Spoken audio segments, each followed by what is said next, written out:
Okay, good afternoon, everyone, and welcome.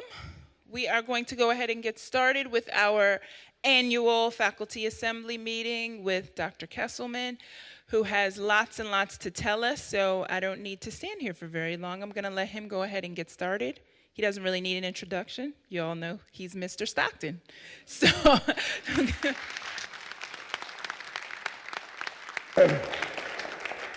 Wasn't Osprey's Give an incredible event?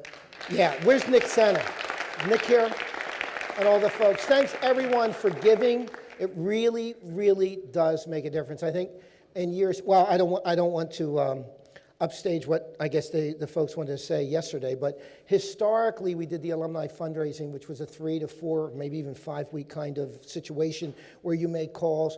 That's in the past.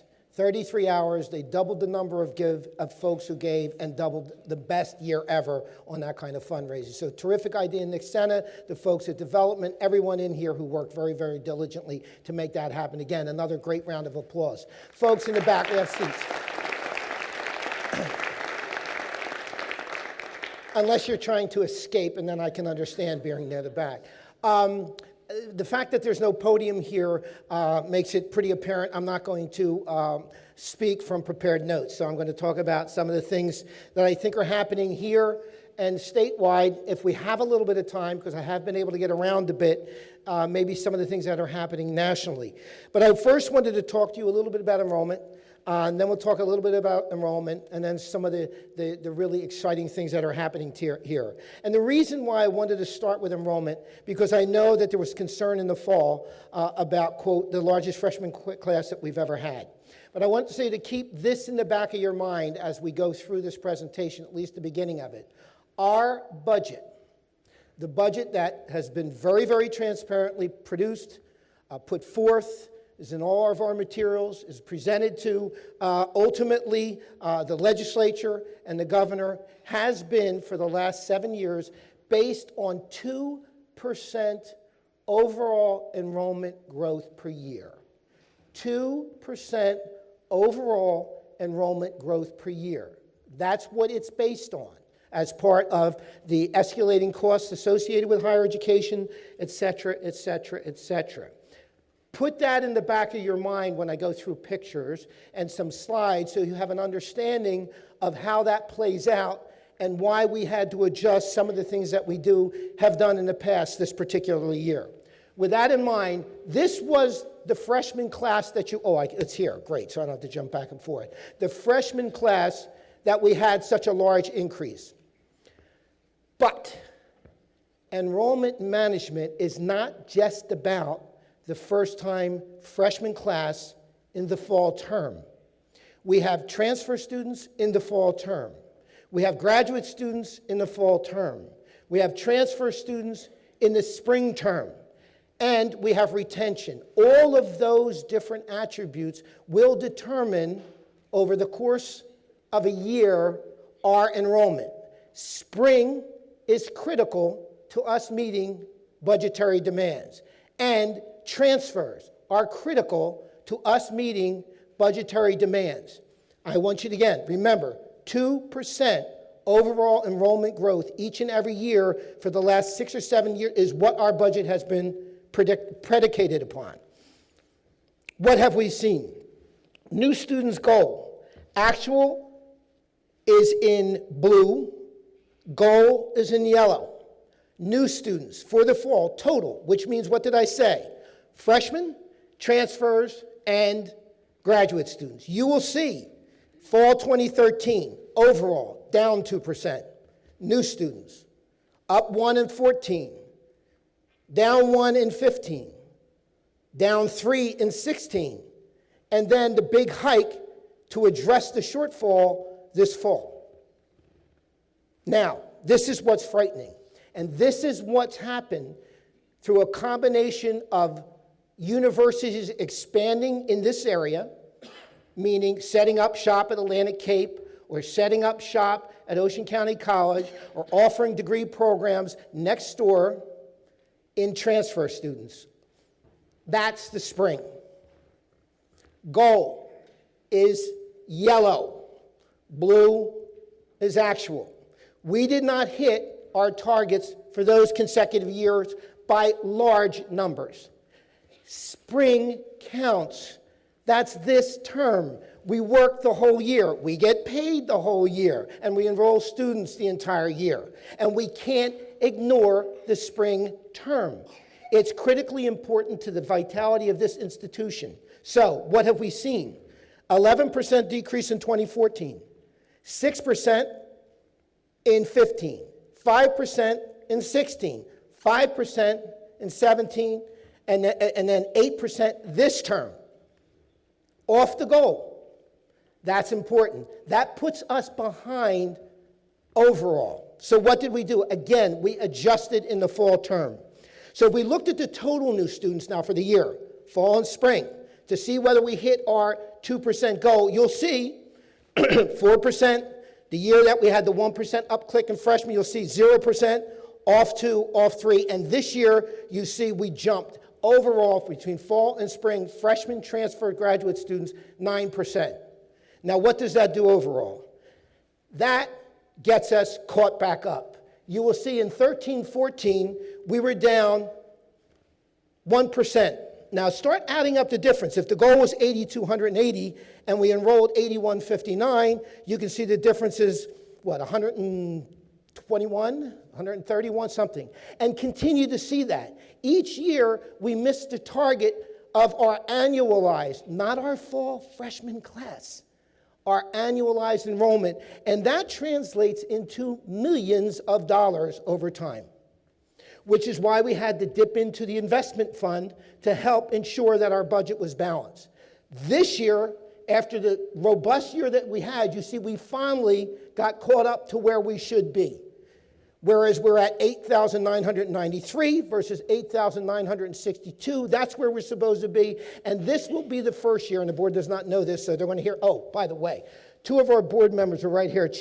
Madam Chair, Maddie Deininger is here, and then Andy Dolce are here. Please give them a round of applause. So you will hear it when the faculty hears it. So this will be the first year that we don't have to go into the investment account and that we will have a balanced budget because we have met the targets of enrollment and we have met the actual dollar figures that we need to ensure that. So that's why we have been focused on ensuring both the fall and the spring terms hit us where we need to be. Now, we just received, again, another national award on our commitment to diversity.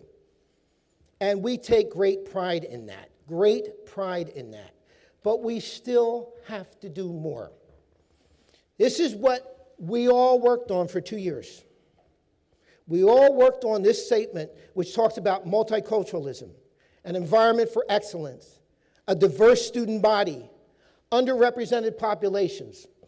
Now, we all think we're talking about perhaps ethnic minorities, and in fact we are. Or we're talking about racial minorities, and in fact we are.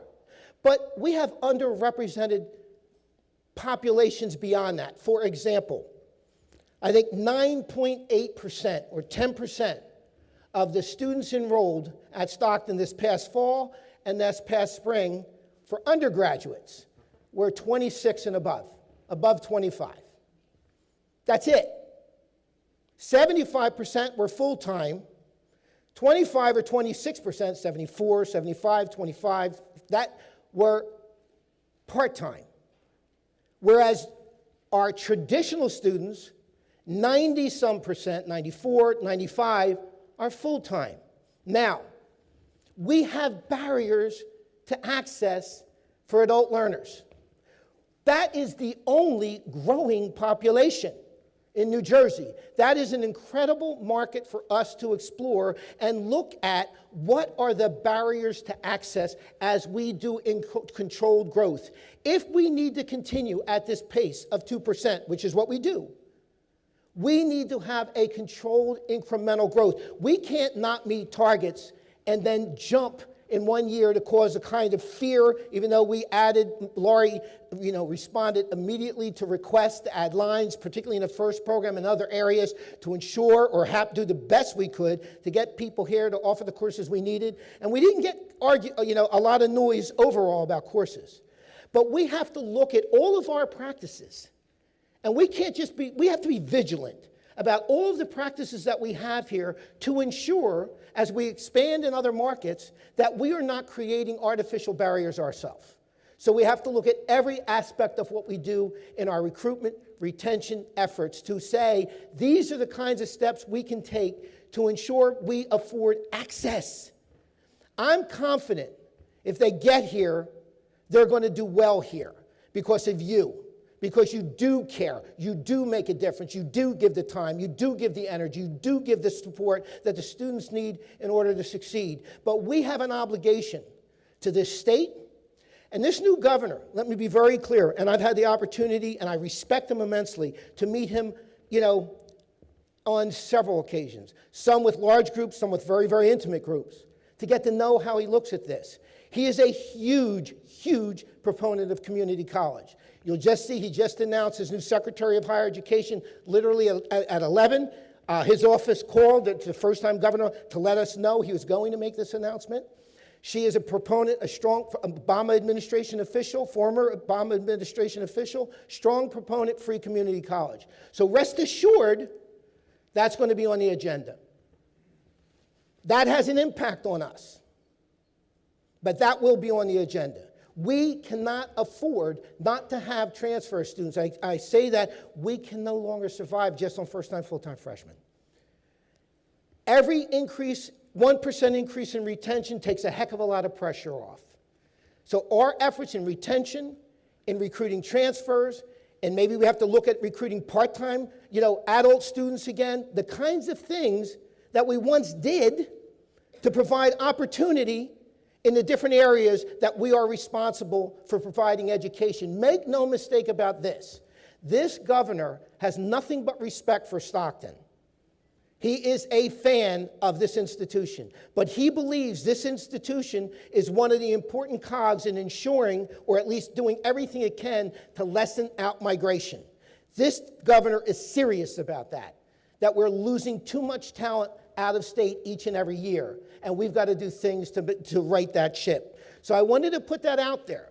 I want to thank all of you. I know it was shocking when we went from the typical 1,190 to the size of freshman class we had, but we had to meet targets we had not met. And we had to ensure that we didn't continue to dip into any of our reserves, because to have a healthy institution, you have to have a certain amount of reserves. And I think we're comfortable. We're not where we should be. We're in the 70 millions now.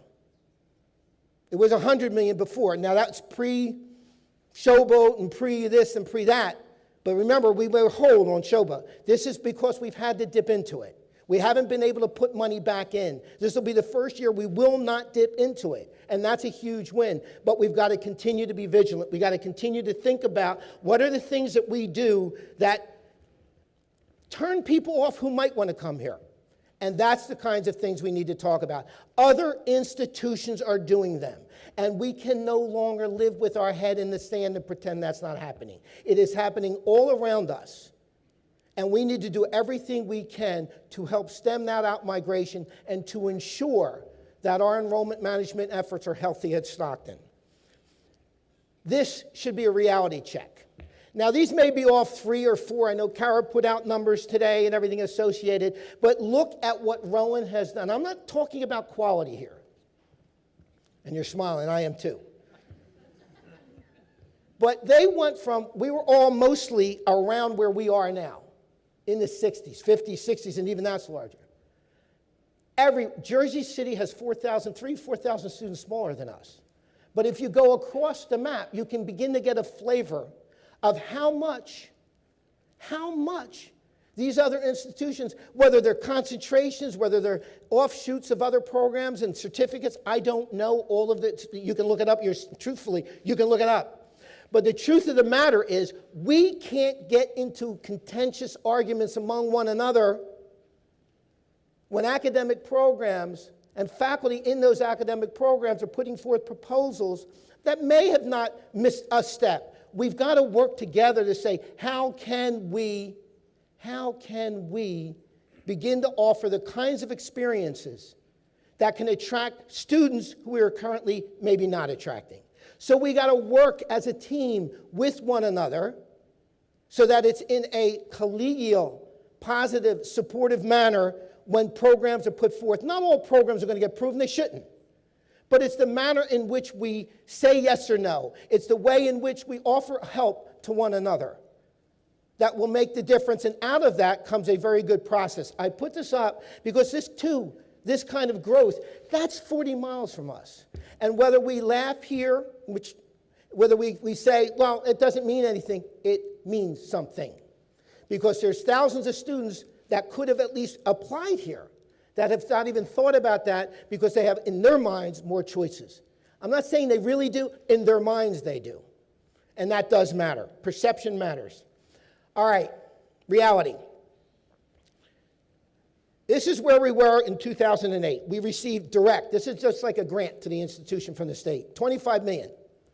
All right, and you can see what the prior administration did, and we'll leave it at that.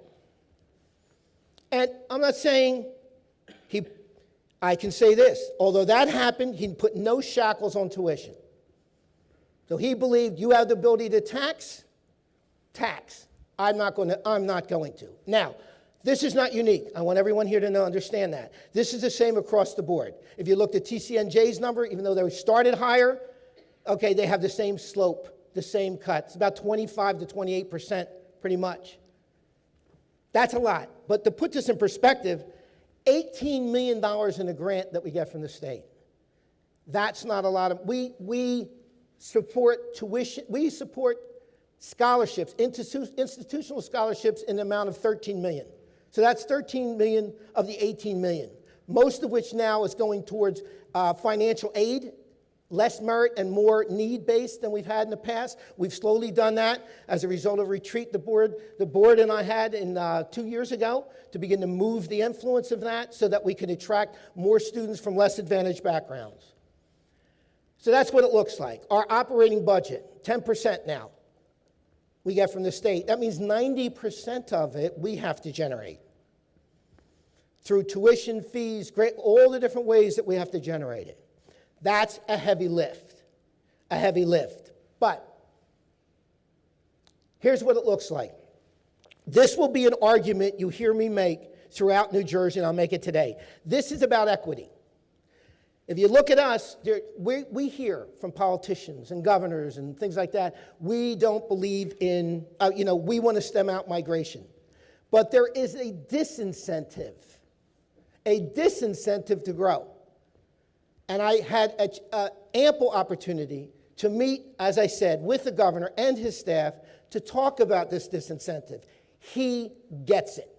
So I do believe over the course of the next couple of years, and we're going to work every single day. One of the things Mike Angulo has absolutely been terrific, and Mike, for those, you all know Michael, is setting up legislative meetings, and we've met almost all the legislature to keep hammering this home. The problem is, the three above that average aren't really all excited about equity in funding right now. Because if there's no new money coming in, it's the redistribution of old money. Now, Jennifer Potter, I don't know if she's here, but our new associate, has put together a model. It's a little too soon to lay it out for the governor and the assembly that allows that kind of redistribution if no additional aid comes in. And we will make that argument over and over and over and over again that you are not matching your priorities and the budget to what you say is important. And I think we have enough support to make that happen. I really do, but it's going to take some time like the lines did. But we'll talk about the lines shortly. Here it is. This is our most significant accomplishment in about 35 years. If you recall, on June 30th, 2017, at the end of the fiscal years, we had 764 state-funded positions. By that, I mean what? That means the state pays for, of the 1,100 or the 1,200 full-time personnel, they at the time paid for 764 the health benefits, pension benefits, and the like. We had to cover the rest. We worked very diligently throughout the year working with both sides, Republicans and Democrats, had them come visit the campus, had them come visit Atlantic City, had them come visit Manahawkin, had them come visit all the different sites we had to talk about the need to start funding Stockton like a real university that you're saying is one of the most significant universities in the state. Now, this is interesting. This is money that we don't pay back to the state. So it's not like we are getting anything extra. We're not taking it from another campus. So what happened? On July 1st, we went from 734 to 932. But we weren't done. We wanted more lines than that. And we knew that there'd be a lame duck session of legislation. And during lame ducks, although colleges and universities rarely put forth legislation, we worked really hard to get folks to believe this was a perfect time to put forth legislation. And we heard shortly after the lame duck legislation in January that we picked up another 137. So now we're at 1,069 funded positions, which pretty much takes care of all those it ought to take care of. So after this meeting, it won't be 4 or 5 years before you hear me say state-funded positions again. We're going to talk about direct state appropriations. So we are okay there. Now people are going to say, well, where is all that money going to? Well, let's talk about it. That is our bill. When we open the doors, that's the first thing we have to pay. That's debt service. That's what debt service we have, 18.2 in this year million, okay, of which 3.5 will go into Atlantic City. The lines cover all of Atlantic City. All and more of Atlantic City. So the Atlantic City project, because people are saying, are you diverting money from here to Atlantic City? Quite the contrary. The lines are directly related to our ability to convince, and the legislation speaks to it. And it covers the debt service. So the actual project itself, the buildings, the land, everything associated with it has been paid for through the state giving us those additional lines. And that's a win. And it goes towards the other capital debt service. And you can see how it goes up. Some of this is related to the science buildings and everything else we have here. We have a lot. The problem, we've had one bond issue, as you well know, since 1988. So every single building on this campus that you've seen, we have had to build on our own mortgages if you were buying land and building a home. So that adds up to hundreds of millions. And all of the state colleges have 2, 3, 4, growing 800 $700 to $800 million worth of debt service that we're paying back. We're about now, with everything in, about 320. TCNJ's more. And that's why you're going to see schools like TCNJ are now taking transfer students that they hadn't taken. Even Princeton, for the first time in its history, announced last year that it was taking transfer students. So what I'm trying to say is the competition for the students that we have felt the most pain of loss, and that was our bread and butter. We were founded to be the #1 choice for community college students, and through most of our first 10 years, we had the largest number of transfer students of any college in New Jersey. And now we don't. We lost an important cog of our enrollment management effort that we have to do all we can to get back. And you can see the flow of it. It goes up, levels, and then drops a little bit down the road when we pay off some things. Deferred maintenance. We try, and Don has done an incredible job of this, to budget for $5 million a year in what's called deferred maintenance. That's things that to avoid breaking down or if they've just done. But we've had some emergencies. For example, Seaview. Seaview is a gorgeous facility. We all know that. We all love to use it. We all love to say we own Seaview. And we all love to use it as our airport interviews and everything associated with it. But it's a 100-year-old building. And it cost a lot of money to maintain that building. And we had to change every single window and some of the siding, etc. 1,000 windows because of the age of the windows. And the fact you all went in there, you know what I'm talking about, that it gets damp in there. And we had to ensure that we would control for any kind of mildew and things of that nature. $3 million that we didn't know. Other kinds of things. Housing 4. I got a call in the middle of about June last year. Housing 4 roof needs to be replaced. $1.8 million. That's where the money goes. Something paid for. What did we do in the past? You dip into your reserves to pay that. It doesn't come out of your operating budget. So we try to set these kinds of funds aside so that we can plan in a way that makes sense. But emergencies do happen, and we have to pay. And what we try to do, and I think you all know this, we try to be responsive to those kinds of situations. We try to make this campus look beautiful. The signage, which was a long-term plan that you've seen the evolution and the new signage here, and everything associated with it is far better than it once was. And to get an idea of where we're at. Now, we've been able to do this by maintaining our costs, that we still remain one of the most affordable, that's tuition and fees, of the state colleges. We have a little bit of flexibility to be at the average. Now remember, we're in the least advantaged area of the state and have to be mindful of that. Okay, but look at the privates to get an idea. But this is tuition and fees. So the student now who comes to Stockton, the young man here, who's paying $13,400 and then another $10,000 or $11,000 for housing, room and board, you're talking now it's $24,000, $25,000 to attend Stockton. And so we have to be realistic on how much we can raise tuition. So we've tried to keep that at 2%, which matched the enrollment at 2%, so that as expenses goes up, you can absolutely, manage this. But if you don't hit that enrollment target, and I just told you 90% of what it costs to manage this place has got to come from somewhere, and the only entity that we can tax are students, it puts us in a very difficult position if we don't manage our enrollment appropriately. And that's why we are doing the changes that we have made and have become more aggressive with certain kinds of things to ensure that we have a solid fiscal base, because that is critically important to the long-term vitality of the institution. What I am telling you is not unique to Stockton. I was in Washington, D.C., I think it was this week. It all starts to get cloudy, but maybe it was last week or late last week. At Gallup, the Gallup headquarters that does all the surveys for higher education, and actually just did the most recent longitudinal survey, the most exhaustive, comprehensive in the history of the United States. In fact, every single day for the last 6 years and continuing for all but 10 days a year, they interview 300 people about higher education exclusively. So it's like an army of data that they have, mega data that they have.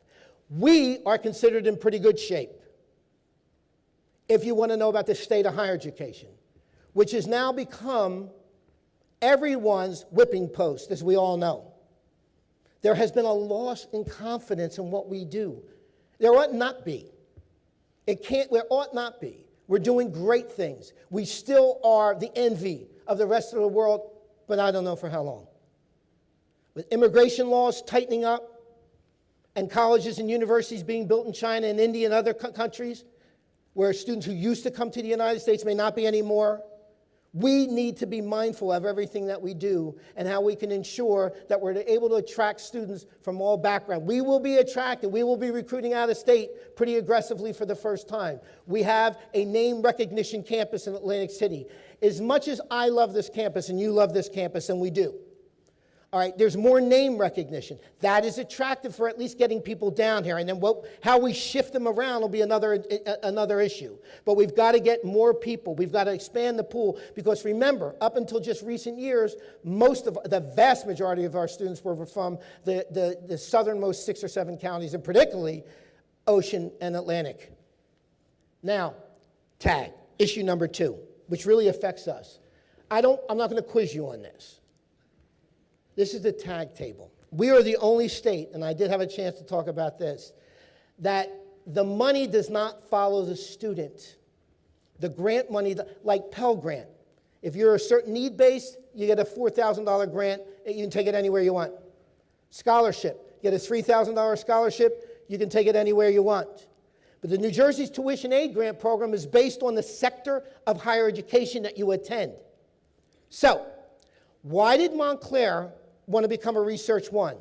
It wasn't because they really thought they were a Research 1 one day, and then 24 hours later, they were comprehensive. They wanted more tag. They wanted to get out from under state contract law.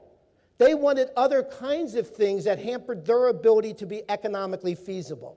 So, one of the things, we're arguing 7,236. So let's see what that talks about. Our tuition and fees are $13,400. Our tuition portion of that is about $8,565. Am I right, Tom? Right in there. The rest are fees. So the neediest student at Stockton, the neediest, the maximum tag is $7,300. That means it only pays about 83% of his or her tuition. Forget fees. They're not even covered.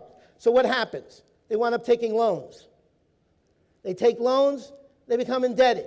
If they get in debt, they better graduate. Because if you graduate with loans, it's one thing. If you don't graduate, it's a whole nother thing that can destroy them forever. So our job is to do what we can, and we will do this. If that same student, student A, comes to Stockton, he or she gets $7,200. But if they went to Fairleigh Dickinson, which is one of our competitors, they get $12,686 for their tuition. That's bad public policy. But who's going to fight that? The privates. So we are attempting to work. We, for the first time ever, have a coalition of all the state colleges, all the research colleges, and all the community colleges, lobbying on the same page for equity in TAG, because it could provide far more grants to far more students if we get some form of equity. That's going to be a major initiative that I'm going to be talking about externally to tie in with the other equity issue. So 2 issues. That anytime you happen to be by a legislator, assembly person, a senator, governor, somebody who knows, is that 2 issues: equity in funding, equity in TAG. Make it real simple. And that will have the best effect on Stockton students and, more importantly, on all needy students in the state of New Jersey. Good news. This is fantastic. It really is. These numbers are among the highest in the state by far and well above national averages. 61%, 6, 7 years ago, 8 years, 43% four-year rate. We're now at 61%. This is for the first-time, full-time freshmen that we all know about, that the magazines rank us on. All right? Doesn't speak to any of the other students, the more than, what did I show you, 2,400 students that might be here in the course of a year. So these are great numbers. This is your work. This is your work. This is ensuring the students are connected in the classroom, and the student affairs folks ensuring that they're collected outside the classroom. These numbers years ago at Stockton were woeful. We are so much better now than we ever were. But this also puts pressure on the front end, because if you're graduating at that rate in a quicker amount of time, you have to add more students back in. So you need to understand that. So but that's good. That's a problem we can deal with. People were concerned. What would happen if you brought in 1,500 and some freshmen? Well, there's the figures. We can only give you 1 term because they've only been here 1 term. So you can see it's pretty consistent between fall to spring for freshmen. Freshmen. Now, the real key is when? This year to next year. All right, that's the real key. But it's still a good sign. Transfers, pretty much stable. We were below, jumped up, dropped. A little bit, over 90%. This will stay, though. Transfers, once they make it through 1, they have a much better shot at continuing on. Transfers do graduate at a higher percentage than native students, and I think most people know that. All right, giving. This is all good. All good. Yesterday was illustrative of that. Great year, last couple of years, and we will absolutely top last year this year. But if you look at it and compare this fiscal year 16, now I've got to credit, noise had a lot to do with this. The noise gift had a lot to do with this, which is important. All of the gifts that we receive like that now, we try to ensure that there's not, I always call them the gifts that keep on taking, that the gifts that we get are really those gifts that enhance us academically, number 1. It should tie in with your curriculum. That's particularly important. And 2, help build up our endowment. Highlights. So if you can see quickly, if you go all the way back to 206 to what we are now, at least 1230, we're almost at 40 million. Of course, we're well above that now. And that's in the foundation now. That's the foundation, not the investment count, which is what I said, the $75, $78 million. Yesterday, 643, 101,000, 280 faculty and staff gifts. That's incredible. But, and I'll talk about this tomorrow, there were a lot of folks who were new givers to the institution. That's important. We need to get alumni engaged at every single level, and they're much more inclined to do so. All right, 2020. Up to 73 total projects, $1.1 million, $1.2 million. Many of you are involved now in our new strategic planning process for the next X number of years. Not the process shouldn't take the X number of years, but will be at least our guide for the next number of years under Peter's guidance and other folks and Laurie's and everybody who's involved in that. That's a really important process. We need to figure out where we want to be strategically. Now, as I said to the governor, he asked all of us, we had all the college and university presidents in the room for a drumthwacket for a dinner. And he went around the room and asked, what are the kinds of things that, a governor should be thinking about as it pertains to higher education. Most of the folks talked about their colleges and universities because they can't help themselves. And I snuck a little bit in, but at the end. But really said a couple things. And we need to do this as educators. One is do everything we can to once again instill public confidence in the enterprise called higher education. Most people know how important it is for them to reach what was once, they'll know, the American dream. There are a lot of attacks on that now by you-know-who, and we need to be vigilant, not demonize those who attack. That's not our job, is to demonize. That only makes them dig in more. It's to promote that which we do well and that which we do change lives. So we once again instill public confidence. The second thing is, if we have a strategic plan, and this is what I said to him, for higher education, make sure your budget matches it. So if you say we want to stem out migration, then reward institutions that incrementally grow. If you say you believe in equity, then deal with the tag problem in an equitable way. And those are the two things that I said he should begin to think about as the governor. And they're the kinds of things I'm hoping all of us think about as we do our jobs every single day. And when I always say students first, it's because we need them, and that's what we do. As I've said this a million times, I'll say it again. We have some incredibly gorgeous facilities, but ultimately it comes down to what happens in the classroom. They're here to get their degree. That's what they're here to do. And what we need to do is do everything we can, not to coddle them through, to work them through, set your standards, but support them when they need support, because a lot of the students do not have that kind of support that many of us had, maybe not all of us, but many of us had when we went through the enterprise. So we had 73 total projects, 1.1 million, some great stuff. I had to throw this up for Donnie since she introduced me. So Hip Hop Summit was one of the recent, which was very, very successful. And this writing network by Melissa and Alexandra is doing some really good stuff. I only highlighted two. If I didn't highlight you, write me the nasty email later on, okay?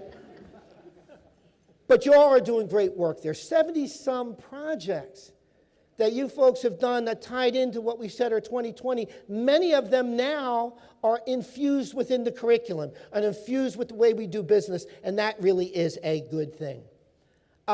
Expansion. I'm going to show you the first. I know you think I'm going to show you Atlantic City. Well, of course I'm going to show you Atlantic City, but I want to show you Manahawkin first, because Manahawkin really is cool. For those, how many folks have been to Manahawkin?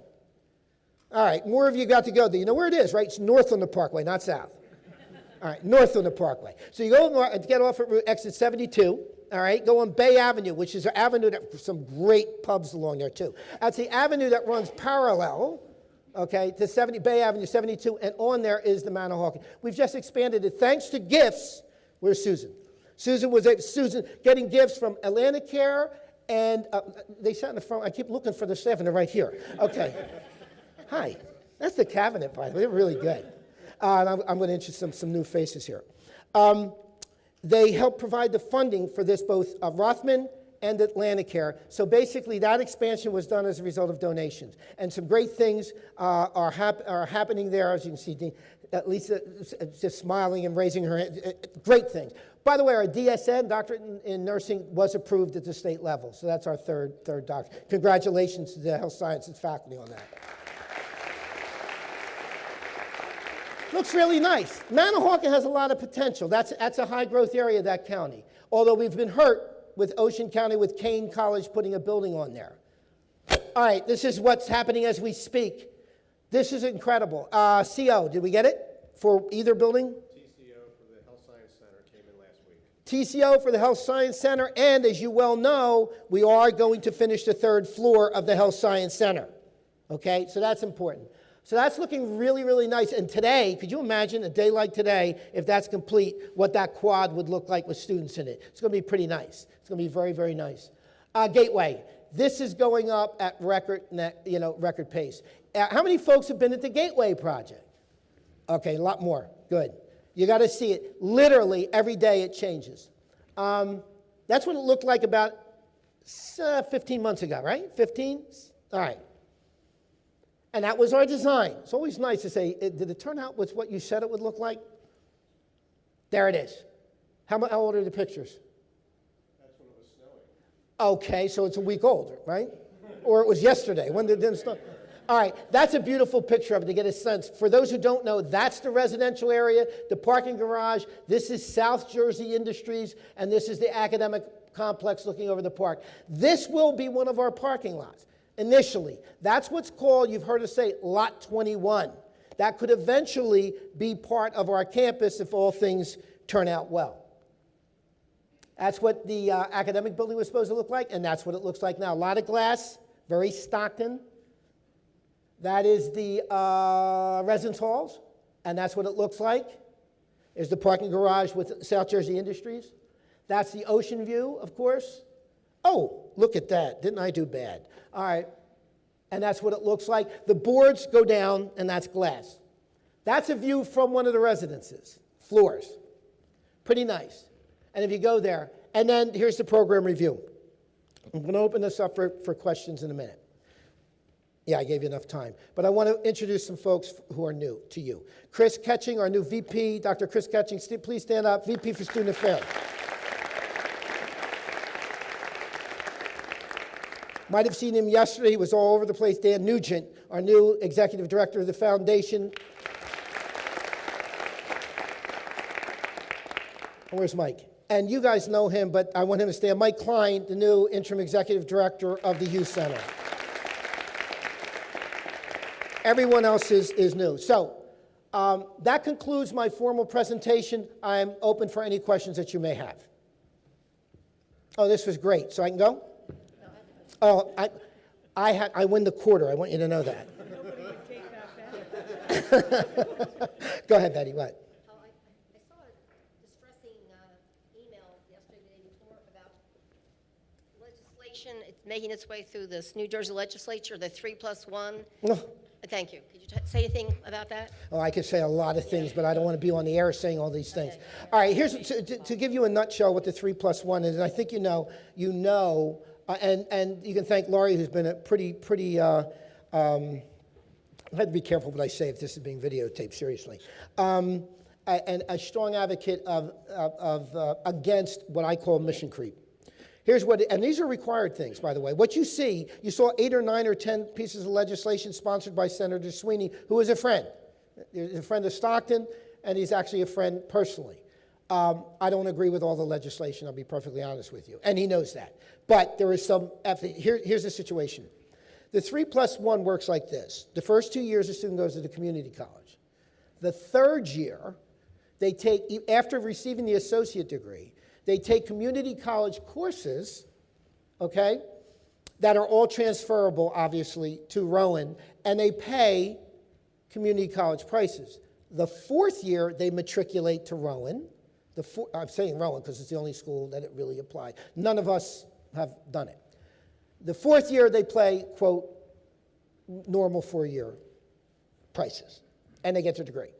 Now, because they have received their associate degree, and because they're not yet matriculated into Rowan, they're ineligible for federal aid.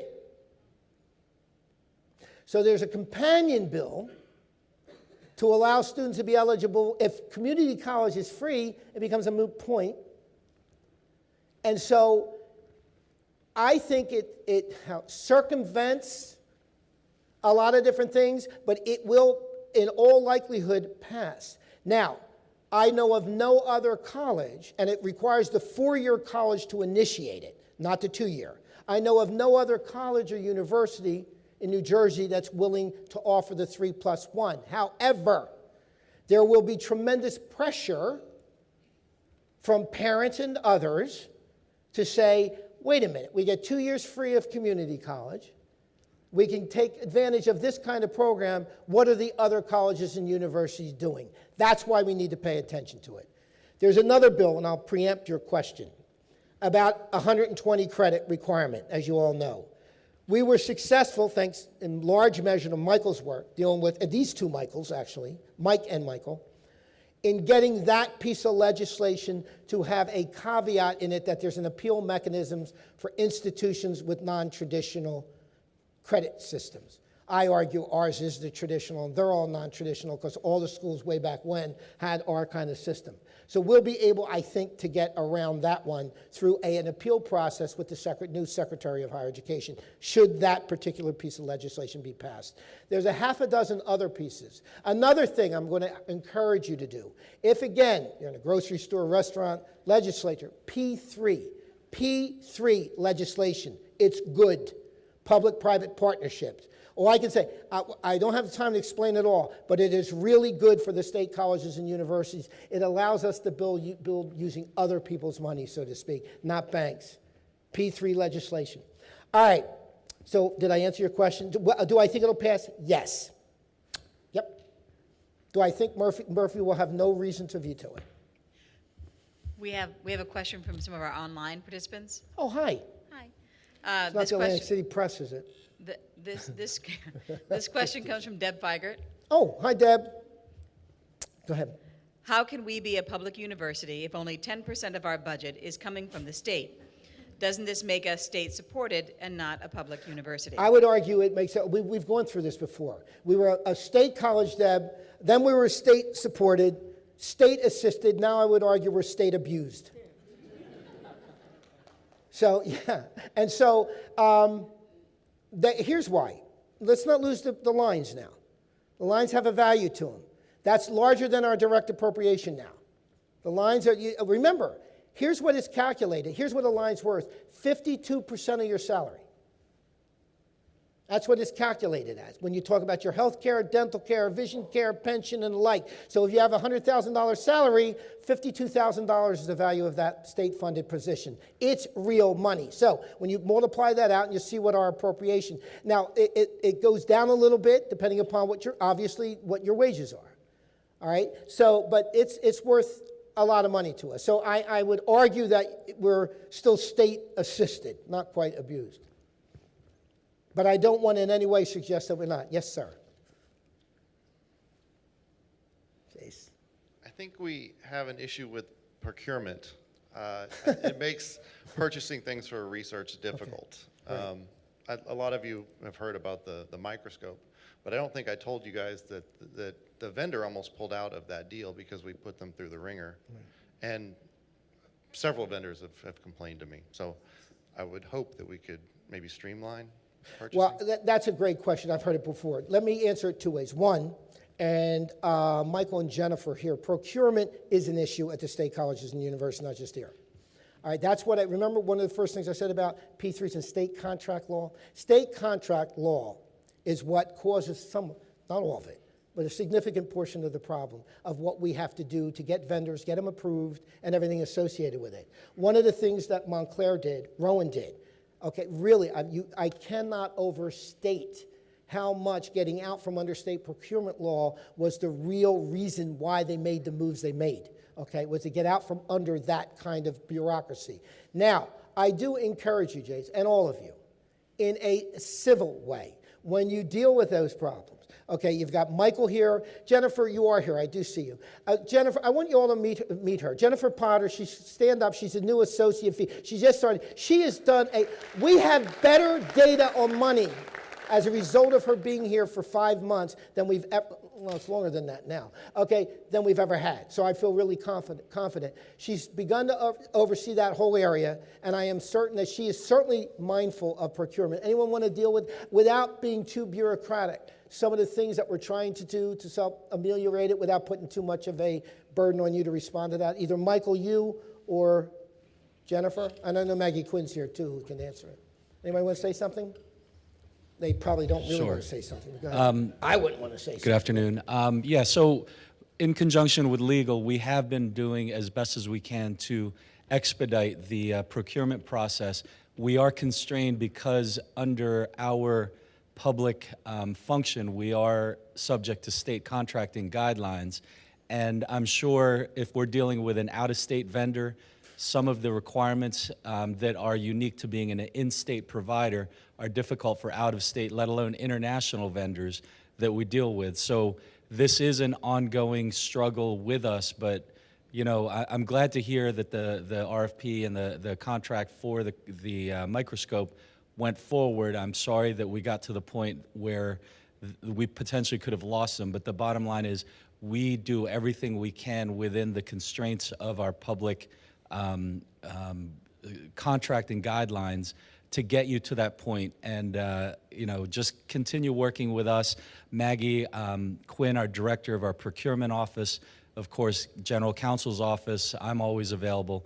We're here to help and do our best to get you to the finish line, but it is a struggle. It's like an obstacle course with all of the state contracting guidelines. Thank you. Yes, Scott. Donnie. Hi, Harvey. Could you elaborate just a bit on what you envision for the ombuds officer position that you have, I think, starting next week? Next week, Ramon Simpkins, who is the number 2 at the, this is public there, right? Good. Who's number 2 at the college, don't want to announce it here, at the College of New Jersey, will be working in the Office of Human Resources. I think before you draw conclusions about, you know, well, who is still aligned with the President's office, I cannot overstate, not the President's office, but Human Resources.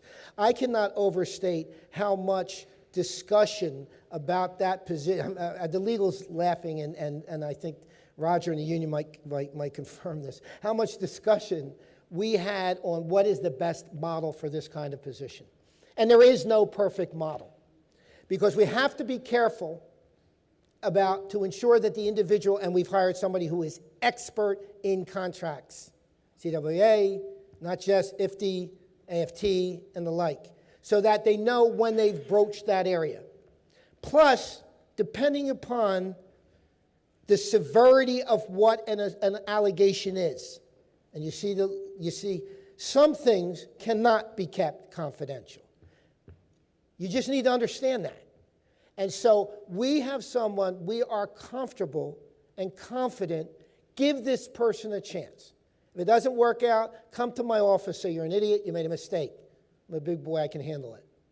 But I want you to give this person a chance. He's really good.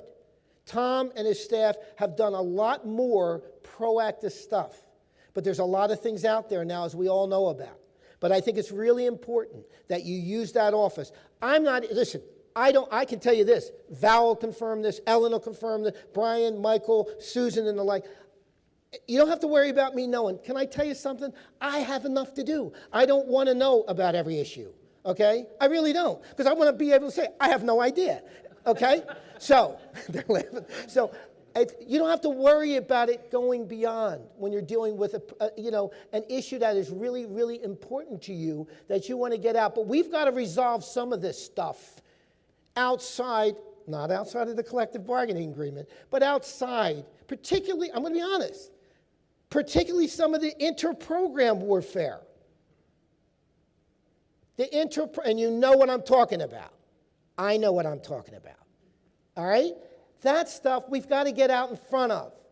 We are colleagues. We have to work together. All the things I just showed you.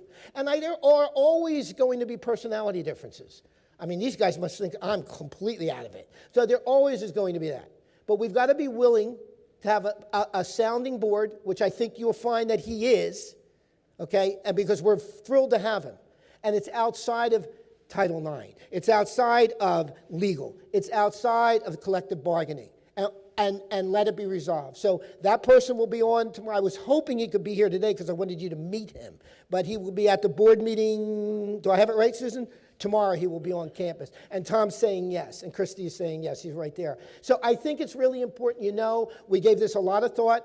There's no way to make, because you have to have a structure. You don't just hire an ombudsperson. You have to have somebody answers the phone. There's things that have to happen. And we wanted to make sure that there was a structure for that person to be able to work in that made sense without violating the confidential nature of what you want to bring to that person. No easy task. Believe me, we struggled with it, for the whole cabinet did. And we tapped into some other folks and other schools to find out what's the best model. There's no best model. It really is about the person you hire in the role. And so that's where we are. So give it a shot.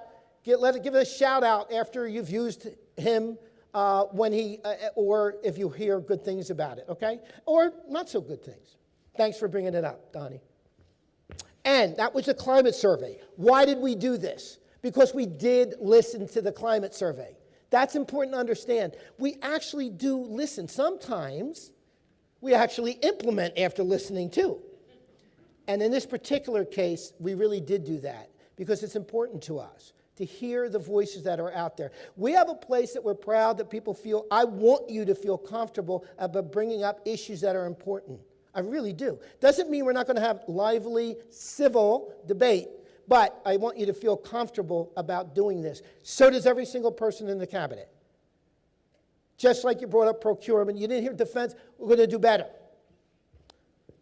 Any other questions? How are we doing on time? Oh, we're doing great on time. Am I done? No, I'm not done. You can't get out of here yet. We have Okay. another online question. Sure. For Chris Tartaro. Why should we have any confidence in an ombudsperson who is just another administrator and answers to the same people that has repeatedly ignored problems on campus? What was the first part of the question? Why should we have, what was Why should we have confidence in the hire of the ombuds officer who is an administrative position and answers to the same people that have ignored other issues on campus? Well, when you say answer to the same people, I'm not so sure that's an accurate description, but I could understand your point of view, Christine. But that's why I'm asking you to give it a shot. All right, that's all I'm going to ask you to do. Give it a shot. And then if it proves wrong, then, you know, you were right. If it proves that maybe it worked, then maybe we've got the right person. We spent a lot of time on this, and we thought about it, whether it should be an administrator, a faculty, a lawyer, a retired judge, went through all of them. Spoke to some retired judges that you have a lot of respect for, so it has to be somehow connected. Has to be somehow connected. Okay? And actually asked to retire, and said, a retired judge that some of the more senior people who have a history with the institution know exactly what I'm talking about, who's been here for other kinds of cases. Okay, and he said, no, you need somebody that's connected for all the reasons I just said, because it's not just black and white. It is nothing but gray, these cases. But thank you, Christine. I am now done. Thank you for your time and your attention to it. I really do mean that. Thank you.